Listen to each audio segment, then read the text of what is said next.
Welcome dear students. Today we are going to start with a new session, with a new class. So most of you have finished your 10th and now we are starting with our 11th class. I am going to teach you chemistry, and first of all those students who have elected science as their major, as their subject in their plus 1 and plus 2 classes, I would like to have an introduction with the science and chemistry specifically, that what is science and what is the need of chemistry. Most of the times students को ये लगने लगता है कि ये क्या ज़रूरत है केमिस्ट्री के, इतने लंबे हमें रिएक्शंस याद करने पड़ते हैं, we have to learn all the elements, their atomic numbers, what is the need of the chemistry, हमें कहाँ काम आने वाली है. तो इन सारे questions के ही answers हमारा आज का session है. This is about chemistry. So first of all, let me discuss what is chemistry actually. कभी आपने सोचा है केमिस्ट्री कहाँ से आई है हमारे पास? साइंस से. What is science? साइंस किसे कहते हैं हम? ये जो उसका बहुत साइंटिफिक एटीट्यूड है, बहुत साइंटिफिक अप्रोच है. साइंस एंड टेक्नोलॉजी आजकल बूम पे है. So what does this science actually mean and why do people give importance to science? So the best thing is, how do we define science actually? Science is the it's a systematic study. Systematic है किस terms में? Because it is based on observation. आप जो देखते हो, observe करते हो. सबसे पहले जब भी हम कोई चीज देखते हैं उसको observe करते हैं. तो साइंस हमारी जो है ऑब्जर्वेशन बेस्ड है, पर ऑब्जर्वेशन पे ही खत्म नहीं हो जाती. Then it is based on experimentation. फिर उस पे एक्सपेरिमेंट्स होते हैं and then it is followed by reasoning कि अगर ये हुआ तो क्यों हुआ, अगर ऐसा ना होता तो क्या होता. तो ये सारे रीजनिंग हम करते हैं. जब हमें इन तीनों चीजों के आंसर्स मिलते हैं, then the substance or the phenomena is called scientific. So science is the systematic study which is based on observation, experimentation and reasoning. Now science has been classified into three major categories and chemistry is one of them. Science we classify as physics, chemistry and biology. Although mathematics, we also can get mathematics, because that is also important. All these subjects, all these chemistry, physics, biology and mathematics, they are integrated. Integrated means ये सब जुड़ के हमें phenomena को explain करते हैं और हमें इन सब की ज़रूरत है. ऐसा नहीं हम कह सकते कि केमिस्ट्री अकेली सर्वाइव कर सकती है, बायोलॉजी अकेली सर्वाइव कर सकती है, फिजिक्स अकेली सर्वाइव कर सकती है. ये तीनों साइंसेस आपस में इंटीग्रेटेड हैं. बाय एंड बाय जब आप नए नए फिनोमेनास पढ़ोगे, नई नई बातें साइंस के बारे में आप फैक्ट्स पढ़ोगे, तो you will come to know कि कैसे केमिस्ट्री, फिजिक्स, मैथमेटिक्स ये सब पार्ट है हमारी एजुकेशन का और हमारी लर्निंग का. So since I am going to teach you chemistry, we'll talk about chemistry.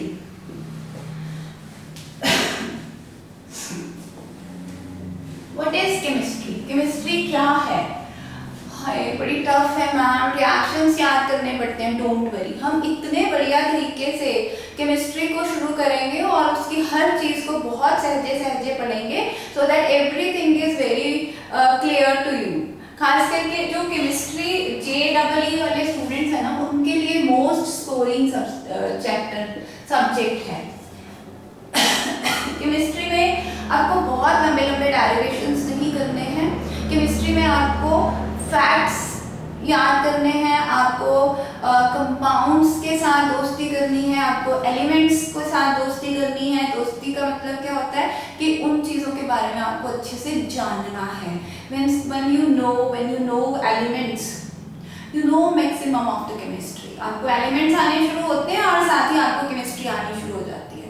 तो कैसे उसको सबको करना है वो हम अपनी क्लासेस में सीखेंगे। So let us discuss what is chemistry। Chemistry is actually what? Chemistry is related with the, it is actually study of matter। Matter क्या होता है अभी हम कुछ पलों में डिस्कस करेंगे। It is study of matter, it is study of physical and chemical properties of matter.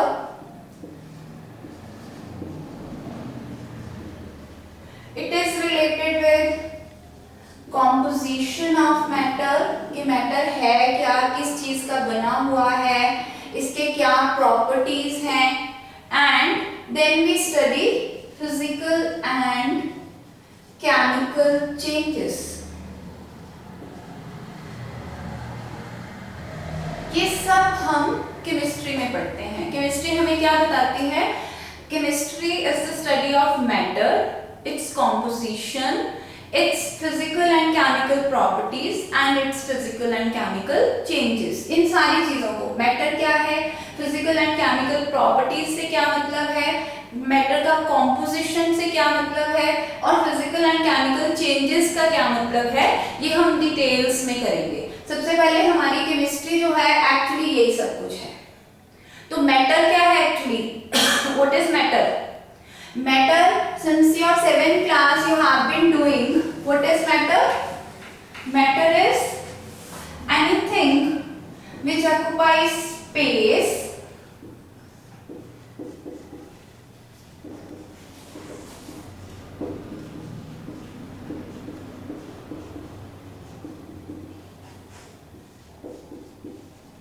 and has mass is called matter। कोई भी चीज जो स्पेस घेरती है और जिसका मास होता है that is called matter. Matter जो है that is classified, physical classification and chemical classification. और इन क्लासिफिकेशंस को पढ़ना, what is physical state of matter, what are chemical states of matter, ये सारा कुछ पढ़ना that is all part of chemistry। ठीक है, लेकिन केमिस्ट्री सिर्फ एक ब्रांच नहीं है, केमिस्ट्री की आगे फर्दर 4 ब्रांचेस हैं। केमिस्ट्री को हम फर्दर क्लासिफाई कर सकते हैं according to the phenomena that it deal with. तो सबसे पहले हमारे पास केमिस्ट्री में आता है फिजिकल केमिस्ट्री। नाम से आपको पता चल रहा है what is physical chemistry, the branch of chemistry which deals with all the physical phenomena. Physical phenomena मतलब प्रेशर, वॉल्यूम, टेम्परेचर, मास से रिलेटेड जितने भी, कंसंट्रेशन से रिलेटेड जितने भी फिनोमेना की स्टडी होती है वो फिजिकल केमिस्ट्री में होती है, right. And the second is organic chemistry. पढ़ा है ना 10th में ऑर्गेनिक केमिस्ट्री। ऑर्गेनिक केमिस्ट्री क्या होती है? This is study of hydrocarbons, this is study of carbon and its compounds, लेकिन except carbon and its compounds, लेकिन कुछ कंपाउंड्स कार्बन के छोड़ के, जैसे कि कार्बोनेट्स नहीं पढ़ते हम ऑर्गेनिक में, कार्बोनेट्स नहीं पढ़ते, साइनाइड्स नहीं पढ़ते, आइसोसाइनाइड्स नहीं पढ़ते, कार्बाइड्स नहीं पढ़ते। These are not part of organic chemistry. This is carbon. This is mainly, organic chemistry is mainly study of hydrocarbons or compounds which contain mainly carbon and hydrogen। Carbon और hydrogen के अतिरिक्त और भी elements हो सकते हैं, but they have mainly carbon and hydrogen। Then the study is organic chemistry। The third branch is inorganic chemistry.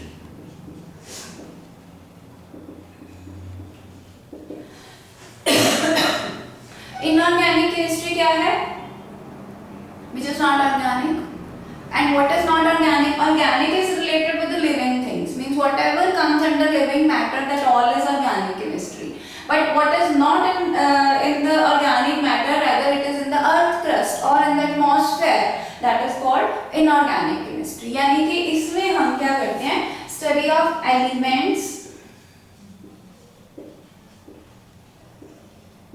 and their compounds, but not organic compounds. Organic compounds नहीं पढ़ते इसमें, सिर्फ जो अर्थ क्रस्ट में हमें आपने टर्म्स सुन रखी हैं, ओर्स हैं, मिनरल्स हैं, इनकी जो स्टडी है, that all is inorganic chemistry. And the fourth part, आपने तीन ही पढ़नी है, हमारा मेजर फोकस इन तीनों केमिस्ट्री पे है, बट समवेयर जो आपकी प्रैक्टिकल केमिस्ट्री होती है, एनालिटिकल केमिस्ट्री. एनालिटिकल केमिस्ट्री मतलब एनालिसिस. एनालिसिस मतलब कोई भी कंपाउंड आपके हाथ में दे दिया गया और आपसे पूछा गया कि व्हाट इज दिस. अब हम कैसे बताओगे कि ये क्या है? यू कैन नॉट टेल और यू कैन टेल. कैसे हम बताएंगे ये कौन सा सब्सटेंस है? That all we do in analytical chemistry. उसके प्रॉपर्टीज क्या होंगे, उसकी किस तरह की फिजिकल प्रॉपर्टीज हैं, किस तरह की केमिकल प्रॉपर्टीज हैं, कैसे ये दूसरे कंपाउंड से डिफरेंट है, ये सब कुछ हम पढ़ते हैं एनालिटिकल केमिस्ट्री में. Just to give you a simple idea, let us say मेरे हाथ में एक कंपाउंड है, दूसरे हाथ में दूसरा कंपाउंड है और मुझे जज करना है कि कौन सा ऑर्गेनिक है, कौन सा इनऑर्गेनिक है. तो बहुत ही सिंपल एक प्रीलिमिनरी टेस्ट हम कर लेते हैं. दोनों को थोड़ा थोड़ा सा पानी में घोल लो. Organic compounds are not soluble in water, but inorganic compounds are soluble in water. तो एक जनरल आइडिया लेने के लिए we can do this exercise कि हमने पानी में सॉल्युबल करके देखा, जो तो अच्छे से डिसॉल्व हो गया तो ऑब्वियस है कि इनऑर्गेनिक हो गया. ठीक है. दूसरा एक प्रीलिम टेस्ट होता है कि हम a pinch of that compound लेके उसको फ्लेम के ऊपर बर्न करके देखें. आप देखो, आप खुद भी करके देख सकते हो कि अगर आप चीनी का कोई सोल्यूशन लेके ना उसको बर्न करके देखो, चाकू की नोक पे चीनी लगा के उसको आग के ऊपर रख के देखना, तो यू विल सी चारिंग होनी शुरू हो जाती है, ब्लैकन सा होना शुरू हो जाता है. तो ये ऑर्गेनिक कंपाउंड्स की खास बात होती है. तो हमें कैसे पता चल गया? ये एक लेमैन को भी पता चल सकता है. जरूरी नहीं है कि ऑर्गेनिक है कि इनऑर्गेनिक है बताने के लिए आपको केमिस्ट्री आना चाहिए, आपको उसका बेसिक प्रीलिम टेस्ट आना चाहिए. ठीक है. अब आपको ये पता चल गया ऑर्गेनिक है या इनऑर्गेनिक है, क्या है, कौन सा ऑर्गेनिक कंपाउंड है, इसमें क्या क्या है, कार्बन है, हाइड्रोजन है, ऑक्सीजन है, नाइट्रोजन है, what are the elements, what is the composition, वो सब कुछ हम करते हैं एनालिटिकल केमिस्ट्री में. And this actually compose the practical part of your +1 and +2. Analytical chemistry आपकी प्रैक्टिकल केमिस्ट्री होती है. So this is how we divide our chemistry into 4 categories: organic, physical, organic and inorganic. बहुत सारे बच्चे मुझे पूछते हैं कि मैम सबसे टफ कौन सा है? कोई भी टफ नहीं है. सबसे आसान कौन सा है? कोई भी आसान नहीं है. ना कोई टफ है ना कोई आसान है. जिसको आप अच्छे से पढ़ते जाओगे, प्रैक्टिस करते जाओगे, वो आसान होता जाएगा. Right. So this is how we go with the chemistry. अब एक क्वेश्चन फिर से मेरे पास आता है, मैम केमिस्ट्री की जरूरत क्या है? लेट अस से what is the need of chemistry. यहाँ हम इसको ऐसे पढ़ते हैं, डेली लाइफ में केमिस्ट्री. क्या आपको लगता है आपकी डे टू डे लाइफ में केमिस्ट्री का कोई रोल है? जब आपको ये पता चलेगा कि हमारी डे टू डे लाइफ में हम सोच ही नहीं सकते विदाउट केमिस्ट्री, तो आपको केमिस्ट्री अच्छी लगेगी. Now see how we start our day. सुबह उठते हैं तो कई लोग तो मामा की आवाज से उठते हैं, कई लोग कैसे उठते हैं? अलार्म क्लॉक से. ठीक है. अब अलार्म क्लॉक तो मैम फिजिक्स का फिनोमेना हो गया कि जो नीडल्स हैं, जो हैंड्स ऑफ द क्लॉक है वो घूम के आ गए, तो ये तो फिजिक्स का फिनोमेना है। लेकिन जिस चीज की वो अलार्म क्लॉक बनी हुई है, मटेरियल, वो केमिस्ट्री है। आपका जो अलार्म क्लॉक है वो एक पॉलीमर का बना हुआ है, तो वो केमिस्ट्री है। Then you brush your teeth, जो आपका टूथब्रश है वो पॉलीमर है, जो आपकी टूथपेस्ट है वो केमिकल सब्सटेंस है, जो आपका सोप है, जो आपका शैम्पू है और जो आपका टेल्कम है। Even the deodorant that you use, that is also chemical. Ethers होते हैं deodorants में और the perfume that you use, that is also chemical. पूजा करते हैं, धूप जलाते हैं, वो भी एक केमिकल है। फिनोमेना का है, फिजिक्स का है। धूप कैसे स्मेल आती है हमें? घर के एक कॉर्नर में धूप जल रही है, दूसरे कॉर्नर पे स्मेल आ रही है, कैसे आ रही है? That is with the help of diffusion. The phenomena में भी physics, but the material is chemistry, right? Then you eat your food. अब फूड हम क्या कहते हैं? फूड क्या है? फूड हमारा कार्बोहाइड्रेट्स हो सकता है, फूड हमारा प्रोटीन्स हो सकते हैं, फूड हमारा फैट्स हो सकते हैं, फूड हमारा विटामिन्स हो सकते हैं। तो ये सब क्या है? They all are chemical compounds. ये सब chemical compounds हैं, right? So we have even खाना भी नहीं हम खा सकते बिना केमिस्ट्री के। चलो खा लिया, अब पचाना है, digestion, it's a chemical reaction. जितनी भी मेटाबॉलिक रिएक्शंस हैं, मेटाबॉलिक मतलब जो हमारे बॉडी के अंदर रिएक्शंस होती हैं, they all are chemistry, chemical reactions हैं सारी। डाइजेशन ले लो, रेस्पिरेशन ले लो, और फोटोसिंथेसिस ले लो। Have you heard about photosynthesis? What is photosynthesis? Yes, it's the preparation of food by the plants. इसमें हम कैसे शुरू से हम लिखते आ रहे हैं, कौन सा इक्वेशन लिखते हैं? Plants they take carbon dioxide from the air and water, and in presence of sunlight it forms glucose and liberates oxygen. So this is what this phenomena is called photosynthesis. लो जी, human तो छोड़िए, plants भी नहीं exist कर सकते बिना chemistry के। So we have photosynthesis, we have stomata opening, again a chemical phenomena. Flowering biological भी है, केमिकल भी है, फिजिक्स भी इन्वॉल्व हो जाती है कहीं कहीं। सो दे ऑल आर, जब मैंने आपको बताया था कि all the sciences are integrated actually, so ये सब एक दूसरे के बिना एग्जिस्ट नहीं करते, they go together, they go by and by. अच्छा, खाना खा लिया, पचा लिया, इसके अलावा क्या? हम मेडिसिन खाते हैं, हम अपने घर को डेकोरेट करते हैं, जो होम डेकोर है हमारा, उसमें हम तरह तरह के पेंट्स यूज करते हैं, ठीक है? हम पीओपी करवाते हैं। What is POP? Plaster of Paris. Plaster of Paris is another compound, chemical compound, calcium sulphate होता है उसमें। So that is again our chemistry. Then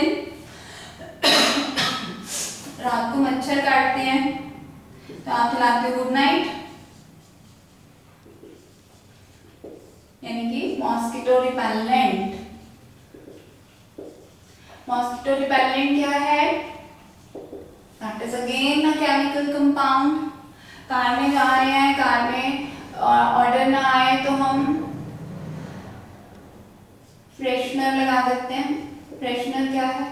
चाहे वो रूम फ्रेशनर है या कार का फ्रेशनर है, that all is again chemical compound. So that means morning से लेके इवनिंग तक, इवनिंग से लेके वापस मॉर्निंग तक, whatever we do in our day-to-day life, that all is chemistry. Even the clothes we wear, जो कपड़े हम पहनते हैं, The stationery we use, ink, pen, books, ये सब केमिस्ट्री की मदद से, क्योंकि प्रिंटिंग जो होनी है वो इंक से होनी है। इंक क्या है? Ink is a chemical compound, ठीक है। कपड़े जो हम पहनते हैं what are they are polymers. So सब कुछ, इवन द मेडिसिन्स जो हम खाते हैं, प्रोटीन पाउडर जो आप पीते हैं,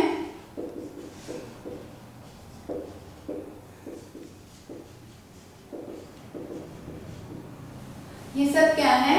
They all are again chemistry. So how do they help? Even जो आप देखें जितनी भी मेडिसिनल केमिस्ट्री है, मेडिसिनल केमिस्ट्री में क्या आ जाएगा हमारे पास? सारे ड्रग्स आ जाएंगे, वैक्सीन्स आ जाएंगे, ठीक है। देन वी हैव जो हमारी ट्रीटमेंट है, आपको पता है chemotherapy, that is used for treating cancer patient. Chemotherapy में हम उनको रिस्पेक्टिव केमिकल्स इंट्रोड्यूस करते हैं बॉडी में, जो कि कैंसरस सेल के लिए हैजार्डस होते हैं। So we can use chemistry everywhere. So see the importance, chemistry की इम्पोर्टेंस बहुत ज़्यादा है और टफ नहीं है। सिर्फ जानना क्या है? एलिमेंट्स को। पहले एलिमेंट्स पता चलेंगे, फिनोमेनास पता चलेंगे और धीरे धीरे हमें केमिस्ट्री आने लग जाएगी। और केमिस्ट्री शुरू कहाँ से होती है? हमने क्या कहा? What is chemistry? Chemistry is study of matter and its composition. यानी कि केमिस्ट्री को समझने के लिए हमें सबसे पहले समझना होगा कि मैटर क्या है। What is matter?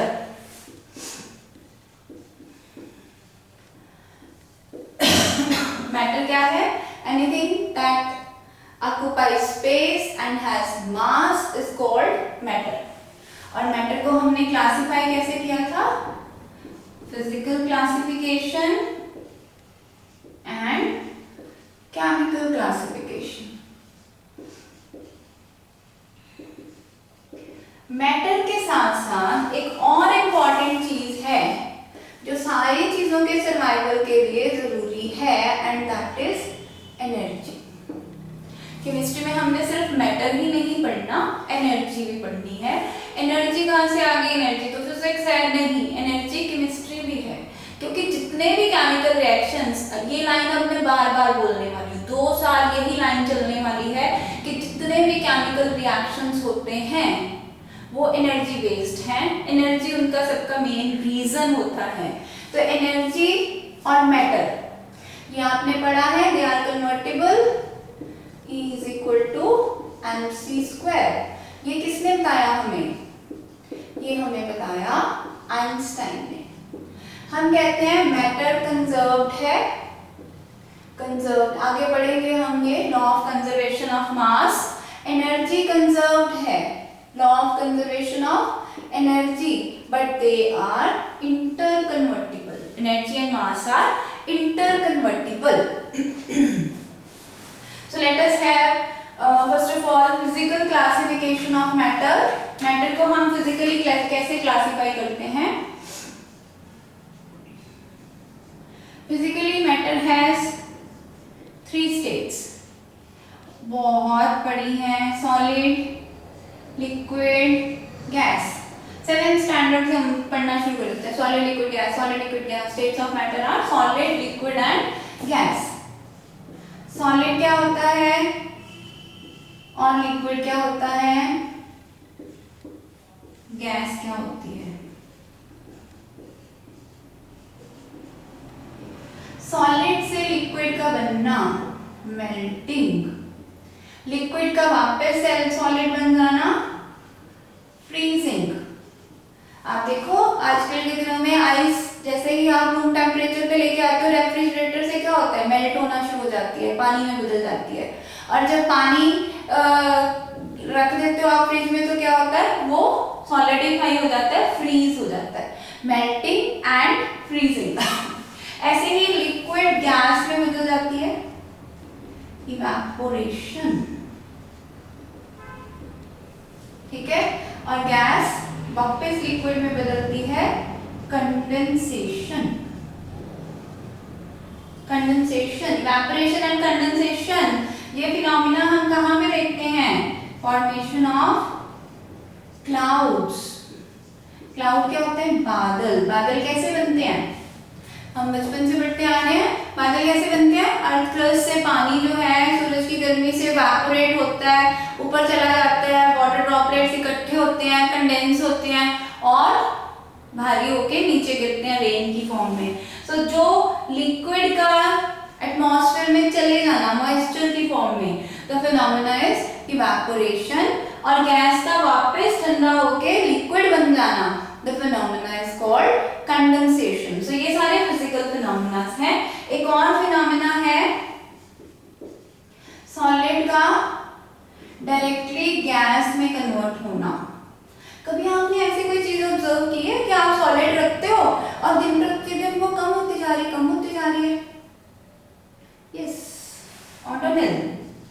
ऑटोनिल लगाते हैं ना हम, या ऑटोनिल बॉल्स मम्मा लोग ट्रंक्स में डाल देते हैं, या तो जब हम नेक्स्ट सेशन में नेक्स्ट सीजन में उसको खोलते हैं तो we don't find those balls. Why don't we find? Because उनके जो वेपराइजेशन होती रहती है, डायरेक्ट सॉलिड से गैस में कन्वर्जन होती रहती है, and the phenomena is called sublimation. Sublimation आप डेली लाइफ में कहाँ देख लेते हो? नैप्थलिन बॉल्स में। जितनी भी केमिस्ट्री हम पढ़ेंगे हम साथ साथ देखेंगे हमारे डे टू डे लाइफ में उसका एप्लीकेशन कहाँ है, क्योंकि that is the reason why we study chemistry, क्योंकि हमें उसे अपनी डेली लाइफ से रिलेट करना है, इसीलिए हमें केमिस्ट्री की जरूरत पड़ती है। So this is how we classify matter into physically 3 states: solid, liquid and gas. Solid is converted to liquid, melting. Liquid is converted back to solid, freezing. Liquid is converted to gas, evaporation. Gas is converted to liquid, condensation. Solid can directly convert to gas, and the phenomena is called sublimation. Right? So this is physical classification of matter. Next we are going to do chemical classification of matter. Very interesting phenomena. Chemical classification. Chemically हम matter को कैसे classify करते हैं? Matter को हम classify करते हैं physically, तो हमने देख लिया सॉलिड, लिक्विड और गैस में, और केमिकली हम इसको क्लासिफाई करते हैं। एक मेजर क्लासिफिकेशन है इसका mixture and pure substance. Mixture word सुन के खाने वाला मिक्सचर नहीं, कंपाउंड्स वाला मिक्सचर। मिक्सचर क्या मतलब है? मिक्सचर मतलब which is formed by mixing of various substances. ठीक है, मिक्सचर में जैसे homogeneous mixture and heterogeneous mixture, इसमें दो चीजें मिक्स तो की गई हैं। होमोजीनियस मतलब वो दोनों हमें अलग अलग नजर नहीं आती हैं। Once they are dissolved they are in same phase. जैसे हमने सॉल्ट इन वाटर डाला, अब सॉल्ट इनिशियली हमारा सॉलिड था, वाटर इनिशियली हमारा लिक्विड था, लेकिन जब इनका सोल्यूशन बना तो सोल्यूशन में हमें कहीं नजर नहीं आता ये सॉल्ट के पार्टिकल्स हैं, ये वाटर के पार्टिकल्स हैं, वो एक साथ नजर आता है in one phase. Then the mixture is said to be homogeneous. जैसे हमारे एलॉयज, एलॉयज क्या होते हैं? Mixture of metals. And heterogeneous में when they are not in same phase, when the components are not in same phase. For example, sand in water. रेत को पानी में डाल दें तो क्या वो पानी में घुल जाएगी? नहीं घुलेगी। क्या आपको रेत के पार्टिकल्स नजर आते हैं? यस, पानी अलग नजर आता है, रेत अलग नजर आती है। So they are not in one phase, they are in two different phases. The mixture is said to be heterogeneous mixture. Homogeneous when both the components after mixing are in one phase, and heterogeneous when the components after mixing are not in one phase. Then the mixture is said to be heterogeneous. Then we have pure substances. Pure substances को हम further classify करते हैं element and compound में. Element क्या होता है? Element is group of atoms placed together. और element हमारे आगे 3 तरह के रहते हैं, metal, non metal and metalloid. ये सारी टर्म्स आपने पहले पढ़ रखी हैं, समझ रखी हैं या नहीं समझ आई हुई हैं, वो अब हम सब इन सब चीज़ों को डिटेल्स में करेंगे और हमें हर चीज़ एक एक चीज़ समझ आएगी. ठीक है. इन केस किसी को कुछ नहीं भी समझ आता, you can always send me message, right. Compound 2 तरह के हैं, ऑर्गेनिक एंड इनऑर्गेनिक. ठीक है. So this is classification, chemical classification of matter, जिसमें हमने मैटर को 2 हिस्सों में बांट दिया, mixtures and pure substance. Mixture हमारे आगे 2 तरह का है, homogeneous mixture and heterogeneous mixture. Homogeneous mixture कौन सा है? When the 2 components they are in the same phase, एक ही फेज में आ जाते हैं दोनों components, then it is homogeneous. और अगर दोनों एक ही फेज में नहीं है तो हेट्रोजीनियस. और जो हमारा प्योर सब्सटेंस है, मतलब वो 2 चीज़ों से मिलके नहीं बना, वो अपने आप में कंप्लीट है, उसको हमने 2 तरह से क्लासिफाई किया, एलिमेंट एंड कंपाउंड. एलिमेंट होता है group of atoms placed together, और 3 तरह से हमने एलिमेंट को क्लासिफाई किया, metal, non metal and metalloid. और कंपाउंड को हमने 2 तरह से क्लासिफाई किया, organic and inorganic. So this is a brief introduction to chemistry, जो कि हम पढ़ने जा रहे हैं 11th और 12th स्टैंडर्ड में.